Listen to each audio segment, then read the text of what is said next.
Ashe, Ashe and grand rising to you all, my very beautiful people.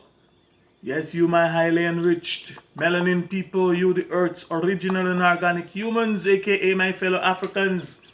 Yes, it is I, the Mystic Philosopher, and it is evident that I am still here with you on this side of reality. And welcome back to the Mystic Peace talking again on the 15 minutes with I, the Mystic Philosopher, episode 28. Now I've been doing so much and I didn't start it out, expecting it to be going this far.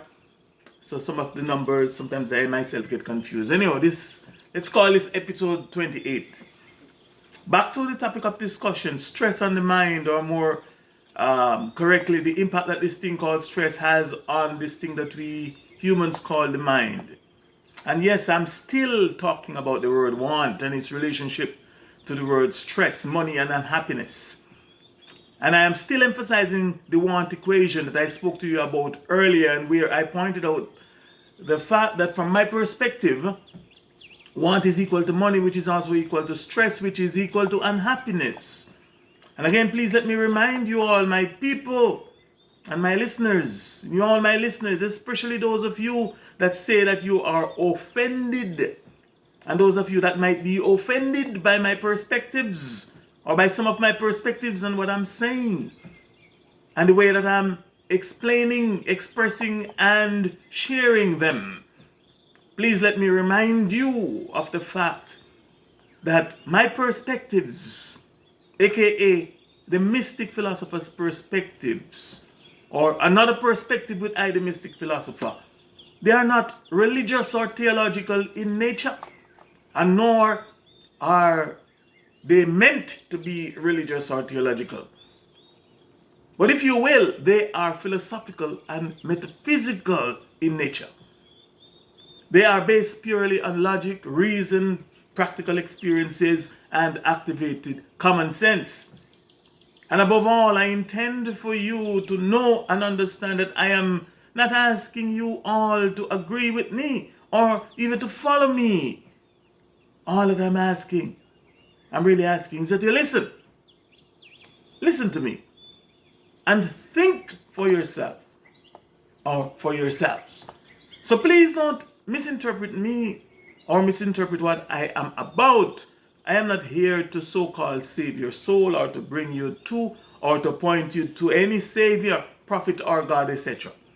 And nor am I here to entertain you. I'm not an entertainer. I'm just here talking about the way that I think, that I know, the way that I think, that I understand, the way that I think, that I understand, and the way that I think that I overstand things from where I think that I am observing them from my right angle, which I think is my angle of observation. And my honest intention for doing so is to hopefully provoke you all to also think on these things and to think for yourselves, so that where needed or when necessary or where possible, you may find your own solutions to your own problems. And by now you should know that the topic that I am sharing some of my perspectives on is stress on the mind, or more correctly, the impact that this thing called stress has on that which we humans call the mind. And the basic message that I think I am trying to get across to you all is that from the way that I see, or the way that I see it and experience it, in order to manage stress, this thing called stress, in order to reduce stress or to handle stress, it is simply to stop wanting. And the two quotes that I am borrowing to further emphasize this, my point, are from the first verse of the 23rd Psalm and the fifth verse of the 27th chapter from the book of Daniel, as found in the Adamic race history and holy book that is commonly called the Holy Bible. And I quote, "The Lord is my shepherd, I shall not want," unquote. And quote number 2, "You have been weighed in the balance and found wanting," unquote. And if you are interested in how the story ended with the king that was found wanting in chapter 27 of Daniel, then you can go and read the entire chapter from the book of Daniel for yourself. So, if at all any of you found, are found, if at all any of you are found wanting anything, or if at all you have found yourself wanting, for example, if you want some religious or some theological teachings, if you want prayer, if you want spiritual counseling, religious spiritual counseling, you name them. Anything that you want. I am not the one to listen to or to talk to. Go talk to or listen to a religious priest, a pastor, etc., etc. So in my last episode, episode 27, I spent some time and analyze and dissect, critique, and define the word shepherd. Or to be more accurate, I defined for you a portion of the word shepherd. And by doing so, I shared with you some of my perspectives on that portion with you. And the portion of the word shepherd that I worked with in episode 27 is the word herd. I also pointed out the fact that whenever we are talking about herd or looking at the word herd, that we are talking about and looking at animals. I also told you that the only thing that distinguishes us from us that are called human within the animal hierarchy, aka the animal kingdom, is brain power, aka our intellect or our human intelligence. I also told you that it is our faculty for thinking, for reasoning, and for understanding things objectively, especially as it pertains to things that are abstract or non-physical and or academic matters. It is also our ability to memorize things, and also it is our language capability and our ability to reason, plan, and to be strategic in our endeavors, etc.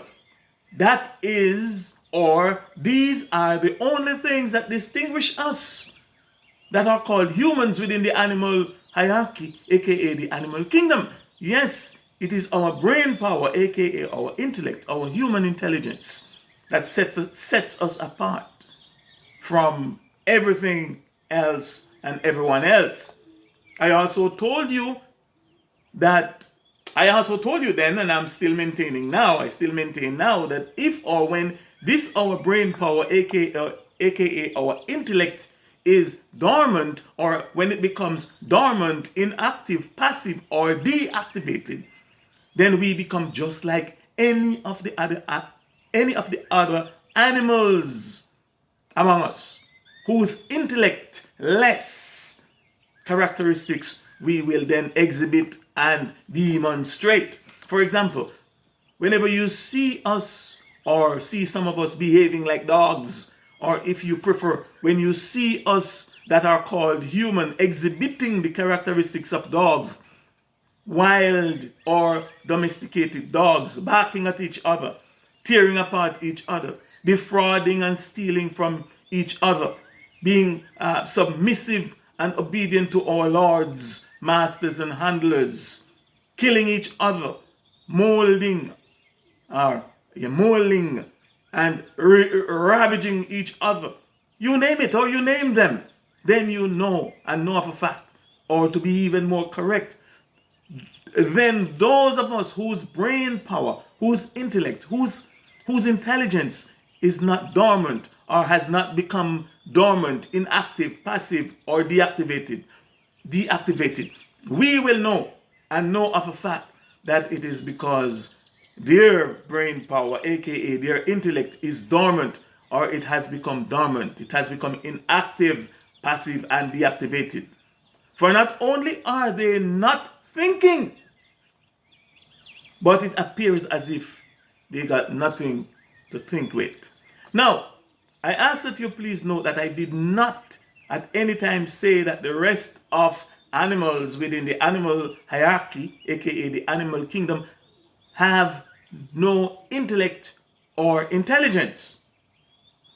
But I specifically said that they are intellect less or intelligence less, meaning they have less intelligence or less intellect than us humans. And again, it depends on how you look at it, but more on that at another time. Another fact from my perspective that I think is very relevant and relative to all that I have said so far, and one that I need to point out here, is that it is not the abundance of melanin in our skin, or the abundance of the melanin in our skin or in our bodies, or the extreme lack thereof that makes us superior, or if you prefer, that makes us higher in rank within the animal domain or within the animal kingdom.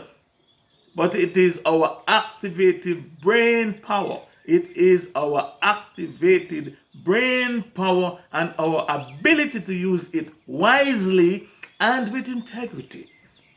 That is what makes us superior within the whole hierarchy of things. But I will have much more to say on that at another time. But I will have much more to say on this point, this particular point, at another time, or in my next talk, where I will be focusing on and sharing my unbiased perspectives and commentaries on one other very important animal, the animal that is the other half of the word shepherd. And you guess right, yes, the sheep.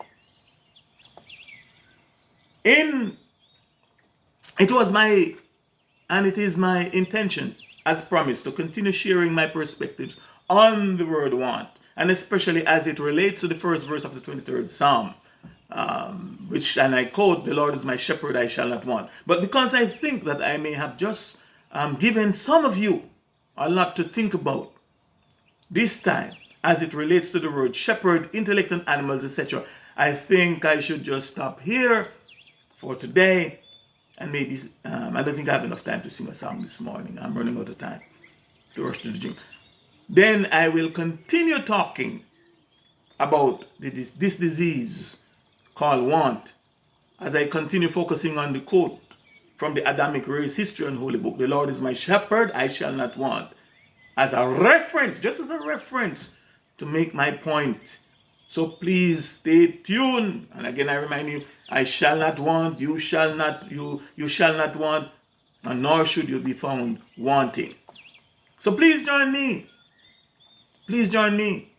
If or when next I am talking again, possibly in episode 29. Oh my goodness, I'm getting confused with this thing. I didn't. Where and when I will be picking up in the next episode. Please join me in the next episode, because some of you ain't gonna watch it sequentially. So please join me in the next episode, where and when I will be picking up from where I am now leaving off here, talking and focusing on stress on the mind, or more correctly, the impact. I think it's 29. Yeah, the impact, or more correctly, the impact that this thing called stress has and is having on this thing that we human call mind, while still talking about the word want. In the meantime and between time, my people, let me remind you that yesterday is history. It too is dead and gone, no more to come back. Tomorrow is a mystery. It too may never come, but today is a gift, which is why we call it the present day. And so I hereby implore you, I'm imploring you to live for today. By live, I mean claim your natural birthright. And just to remind you what your natural birthright it is your happiness, and fulfill your joy. Fulfill full joy today. And let's hope for tomorrow. But tomorrow may never come. But thanks again for your time and for listening. I am the Mystic Philosopher.